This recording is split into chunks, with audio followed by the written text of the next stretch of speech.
Orlando Pacheco, productor de mezcal, de una bebida realmente milenaria y una de las bebidas alcohólicas más deliciosas que existen en este planeta. ¿Cómo estás? Claro que sí, y orgullosamente mexicana. Y mexicana. Bastante bien, muchísimas gracias por la participación aquí, es un honor, de verdad, muchas gracias. No, al contrario, el honor es mío. Platicar con alguien que preserva la historia de un pueblo siempre va a ser un honor, siempre va a ser un privilegio.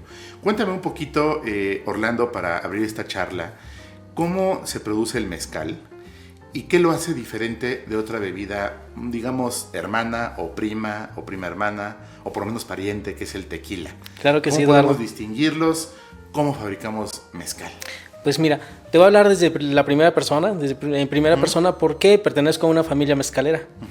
Productores de mezcal han sido desde el tatarabuelo, bisabuelo, abuelo, papás, tíos, primos, sobrinos hoy en día. Yo soy parte de la quinta generación. Wow. Y los sobrinos, sexta generación ya haciendo mezcal. Súper. Lo que nosotros hemos tratado de mantener aquí es una receta tradicional, artesanal, pero dentro del artesanal, la tradición de hacer el mezcal bajo unos parámetros o unos seguimientos donde se utilizan principalmente herramientas locales. Yo creo que es la primera gran diferencia que hay que hacer con el tequila, la bebida hermana, ya que están hechos a base de la misma materia prima que se llama maguey. Para entrar en contexto, el maguey es tan diverso en el planeta que existen más de 200 variedades documentadas por la UNAM. En México tenemos 159 especies de esas más de 200. O sea, quiere decir que en México contamos con el 75% del maguey disponible en todo el mundo.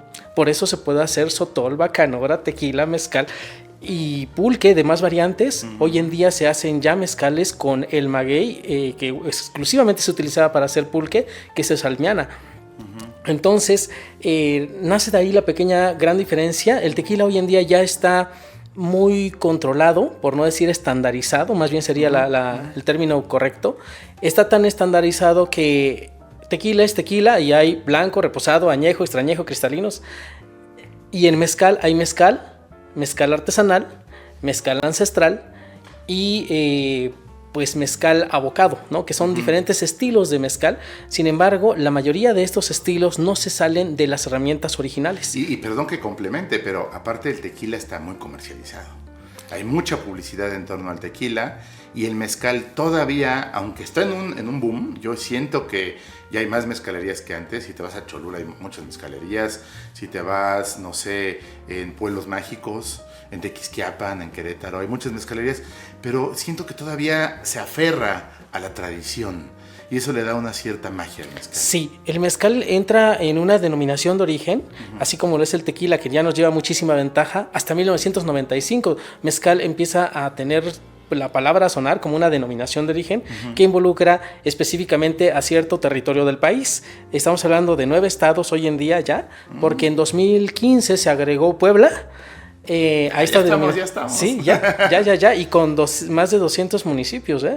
Dentro de la denominación de origen mezcal ya está Puebla con más de 200 municipios. Eso es tremendo. Pues casi todo el estado. Sí, porque Oaxaca, que tiene 570 municipios, son 8 principalmente los que están dentro de la denominación de origen. Sí. O sea, es una dimensión tremenda, así que se vislumbra que en poco tiempo va a ser de gran importancia el estado de Puebla para el mundo en cuanto a mezcal se refiere. Se está plantando mucho mezcal. Pero bueno, herramientas que hemos utilizado en el palenque y se han mantenido hasta el día de hoy hacen que pues esta tradición de hacer mezcal nos concrete en un nicho de mezcal que se llama tradicional. Mezcal artesanal tiene diferentes variantes. Hoy en día, cuando mencionamos mezcal artesanal, ese mezcal artesanal puede estar también ya equilibrado o estandarizado en su gradación alcohólica y puede incluir herramientas modernas. Y el mezcal tradicional sigue siendo receta artesanal, pero con herramientas rudimentarias. ¿Qué herramientas? El hoyo, como si fuera a hacer una barbacoa, un hoyo en el suelo, ese es el horno. Piedra volcánica para poder absorber mucha temperatura y conservarla. Transmitir esa temperatura por diferentes periodos de tiempo. Van desde los 4 días hasta los 9, dependiendo de la variedad de maguey. El horno dura caliente hasta 9 días. Okay. Dependiendo de la variedad de maguey que se esté cocinando. Hay magueyes que por su periodo de crecimiento, hablábamos de estas más de 200 especies, 159 en México, y de esas 116 son endémicas. O sea, de esas magueyes tan endémicos, no todos van a crecer en el mismo periodo de tiempo. Se necesita para el rey de los magueyes, que es el espadín, que es el que menor tiempo necesita. Si se alimenta con nutrientes como fertilizantes, va a necesitar un periodo de 4 años promedio, o 5 años para que ya esté apto para corte y empezar el proceso de elaboración para mezcal. En nuestra receta tradicional tenemos que esperar a que ese mismo maguey espadín por sí solo crezca y no hay ni sistemas de riego ni mucho menos fertilización. Totalmente natural. Solamente agricultura orgánica, donde se utilizan compostas naturales, que son hojarascas, que son estiércol de animal que se alimente con pastura, que son leches para poder crear fermentaciones y energía hacia el suelo. Esto es lo que alimenta a la planta y lo único que se hace como labor para ayudar al maguey a crecer. Sin embargo, hay que esperar de 8 a 10 años para que ese mismo espadín esté apto para corte. O sea que cuando yo me agarro mi vasito, ¿qué Sí. te vas a decir si se llama vasito o no? Tal vez no es caballito, pero agarro mi vasito mezcalero, yo así le digo, y me sirvo una onza o 2 onzas de mezcal y lo huelo y lo cato primero con el olfato y le doy el traguito y luego respiro y hago la retro y degusto todos esos aromas. Lo que estoy degustando son años de producción de la misma planta, o sea, años de crecimiento de la planta, años de desarrollo y un esfuerzo impresionante por parte de los que lo producen como tú y tu familia. Claro que sí. De entrada, el maguey ya lleva una carga genética que transmite aromas y sabores. Esos son los que le otorga el clima, el suelo. El hábitat donde un maguey se desarrolla puede tener más o menos minerales. Diferentes tipos de suelos, si son orgánicos, si son arcillosos, si son arenosos, si son de grava. Van a crear condiciones todo influye porque no todos los magueyes se reproducen donde quiera. Tenemos una frase nosotros allá en el pueblo y decimos: el maguey nace donde Dios dice que va a nacer. Con esta filosofía, pues donde tú encuentras un oasis o una familia de magueyes Madre Cuish, pongamos un ejemplo, son unos magueyes de la familia de los Karwinskis que necesitan ciertas condiciones: llanuras, arena, grava, licorela, pizarra y arcilla, principalmente en composición de suelos. Poca hidratación, tiene que ser lugares semidesérticos donde haya lluvia muy escasa durante todo el año para que ese maguey se adapte a esas condiciones. Wow. Si llevamos ese Karwinski a una situación geográfica donde estemos a mayor altitud sobre el nivel del mar, o que llueva más. Sí, claro, que llueva más, va a crecer un maguey, pero no va a crecer con la suficiente concentración de azúcares, y va a ser necesario entonces alterar en el proceso de elaboración del mezcal para compensar lo que naturalmente no tuvo. Porque se desarrolló en un hábitat donde no cumplía todos los requisitos para poder crecer solo. Sí, por supuesto. Oye, y esto también me evoca otra propiedad increíblemente maravillosa del mezcal. Viene de plantas que no fueron forzosamente cultivadas donde yo quise, ¿no? Si yo de repente digo, heredé mi parcela, bueno, mi pedazo de tierra y voy a sembrar, voy a hacer una milpa, voy a poner mi maíz, mis frijoles, mi calabaza, y yo lo obligo de alguna manera al suelo. En el mezcal no, en el mezcal hay un respeto por este proceso de evolución de la vida que ha habido en miles de años, en millones de años, que nos da como resultado estas plantas. Claro que sí. Mira, de hecho, hay forma de cultivar el maguey, sí, se está haciendo mucho en los estados que tienen denominación de origen, hoy en día ya son 9, y se está fertilizando y se está utilizando sistemas de riego. Esto hace que en poco tiempo crezca el maguey. Sin embargo, nuestra familia conserva una tradición en la que todavía hacemos mezcales con magueyes silvestres y adquieren esta categoría o término silvestre porque nadie los ayuda a crecer. Como bien lo decías, cuando tú tienes una copita o un vasito mezcalero, nosotros decimos un cuenco, una jícara, que son de morro más fáciles de encontrar en la zona. Bueno, pues lo que estamos a punto de percibir ahí realmente va a ser transmisión o va a ser el efecto, el resultado de todo lo que hubo detrás. La planta para llegar a su estado óptimo de madurez y poder empezar el proceso, pero también la mano del hombre. ¿Qué receta se está aplicando para crear ese mezcal? Claro, porque una cosa es cómo creció la planta. Así es. Y otra cosa es ya ustedes como productores, ¿qué hacen con la planta? Claro que sí. Te hablaba si no sabes hacerlo, pues la riegas. Te hablaba de este hoyo para poder hornear, pero después de la cocción viene un periodo de molienda, y la molienda la seguimos haciendo con piedra, alada por una mula, un caballo, un toro, diferentes animalitos que nos ayudan a la labor. Después una fermentación, y en la fermentación es donde nosotros ponemos todo el esfuerzo o el énfasis en prolongarlas. Yo diría toda la magia. Sí. Que fermentar un alimento tiene un contenido mágico increíble. Cuando nosotros tenemos una filosofía ahí, decimos, entre más tiempo dure la fermentación, más aromas y más sabores se crean en el mezcal como resultado final. Entonces la obsesión por nosotros es cómo hacemos para prolongar fermentaciones. Y esto es evitando agregar acelerantes, o en este caso bacterias. Sí, ajá, sí, claro. Sí, como tal. Levaduras. Entonces, ¿cuáles van a ser nuestras levaduras? Las del ambiente. En todo ambiente aquí tenemos levaduras. Obviamente no las vemos, pero están. Más de 200, 400 levaduras en un palenque, y más de 400 levaduras naturales que pueden hacer suficiente trabajo. Hay que estar haciendo una labor, y la labor es meter varas a las tinas de fermentación, hacer remontados, movimientos giratorios 3, 4 o 5 veces al día durante 1 hora en cada tina de fermentación. Sí. Después de eso, amasados para crear una costra, unas capas superficiales a la tina que eviten el contacto de las bacterias del ambiente con lo que está dentro. Esto también evita la fermentación pronta o que sea consecutiva.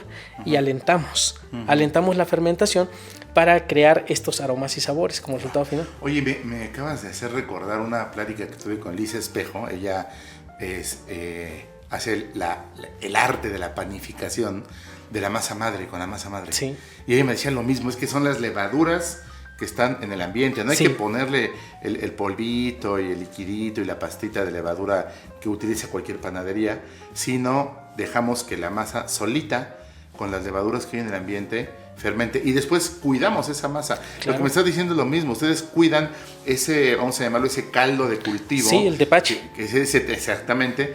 Y lo van, digamos, madurando con el tiempo. Y ahí hay 2 factores que se involucran importantísimos. La labor humana, la mano del hombre. Ahorita que me decías, esa mezcla que hacen a mano debe ser pesadísima. Pero también el factor tiempo. Sí. El tiempo en la comida, en cualquier expresión culinaria, le da un cierto toque espectacular. Hay que hacer las cosas a fuego lento. Fíjate que sí, en el tema de mezcal hay recetas en las que la obsesión es acelerar. Y entonces alguien puede tener hoy en día una misión o una obsesión por reducir los tiempos, hacer más con menos, se dice, ¿no? Bueno, entonces, de lo que he escuchado recientemente es que sí, el énfasis está en provocar que las fermentaciones sean de 2 o 3 días, 4 días. Nosotros, si tenemos una fermentación de 4 días, sentimos que hicimos mal algo o mucho. Nuestras fermentaciones van de 7, 9 y hasta 14 días. Wow. Si hacemos una fermentación, provocamos que una fermentación se prolongue hasta 14 días, que es en ciertas variedades de maguey silvestre, ya desde ahí estamos vislumbrando que lo que vamos a tener en boca va a ser una delicia.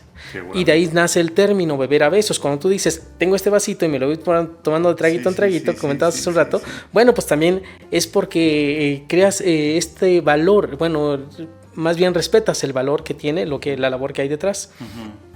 La tonelada de leña que se le ingresa al horno para poder transmitir calor e impregnarlas a las piedras y que transmitan durante el tiempo que sea de cocción, va a hacer que sea o ahumado o no ahumado tu mezcal. Desde ahí tienes ya un sabor. Eso sabe. Así es. Le da un valor al sabor. Así es. Bueno, nosotros esperamos a que se convierta en cenizas todo para que no haya transmisión de humo. Lo que buscamos es que el maguey se exprese, o sea, que tengas el sabor real de un maguey tobalate, pestate, arroqueño, madrecuis, coyote. Sí, saben a lo mismo. Todos saben a humo. He escuchado mucho ese término. Es que el mezcal sabe a lo mismo, como el tequila sabe a lo mismo. No. Si el maguey se reprodujo o si creció en una zona geográfica, estamos hablando de nuestra población que se llama Candelaria Yegolé, se encuentra en los límites de valles centrales en el estado de Oaxaca, a 900 metros sobre el nivel del mar. Si hablamos de una zona cercana a donde estamos en este momento, que puede ser Tehuacán, andan en 1800 metros sobre el nivel del mar, el doble de altura, y esto ya crea una diferencia de situación geográfica muy importante. Suelos calizos, suelos salinos, te van a dar diferentes nutrientes minerales a la planta. Si sea el mismo maguey, vas a tener inclusive un resultado diferente a la hora de destapar una botella. Entonces también es la zona. Sí, claro. Es la zona, es la cocción, es el llevar la leña a cenizas, el no permitir que se contamine, que se ahumee, el trabajo del hombre, el tiempo, las fermentaciones lentas.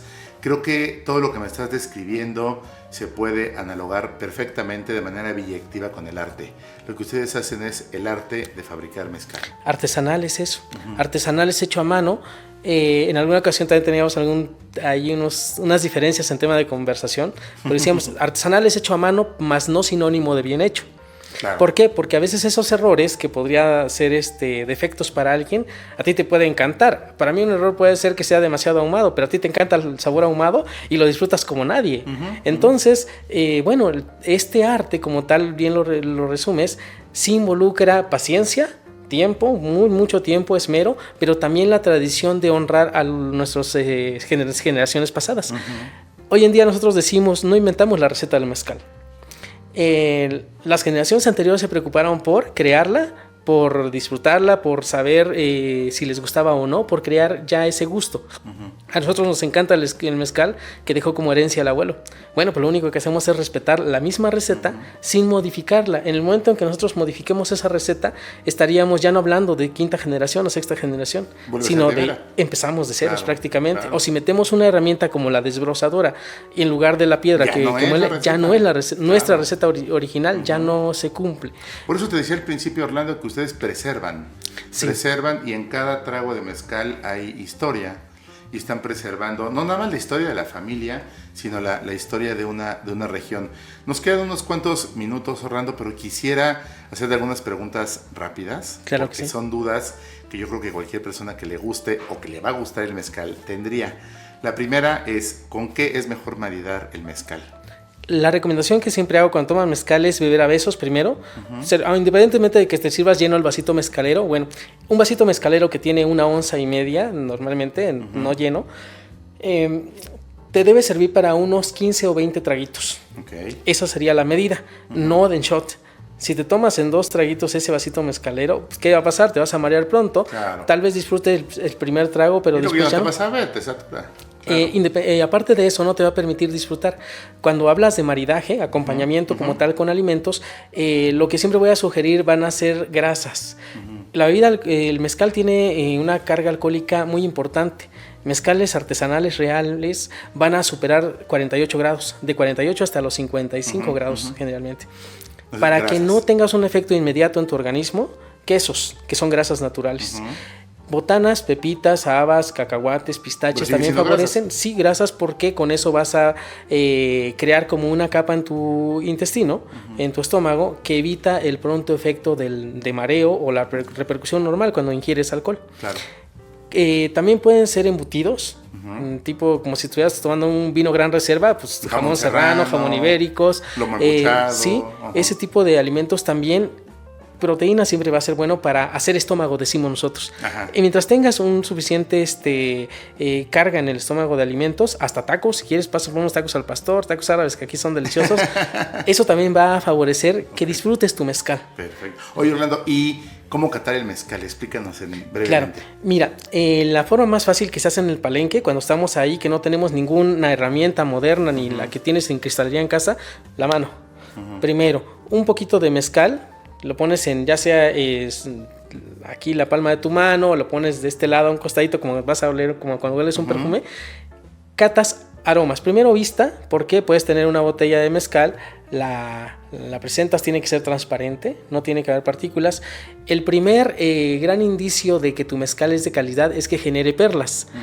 Visualmente agitas la botella y en la superficie tiene que formarse unas burbujitas. Esas burbujitas le llamamos nosotros perlado o perlas.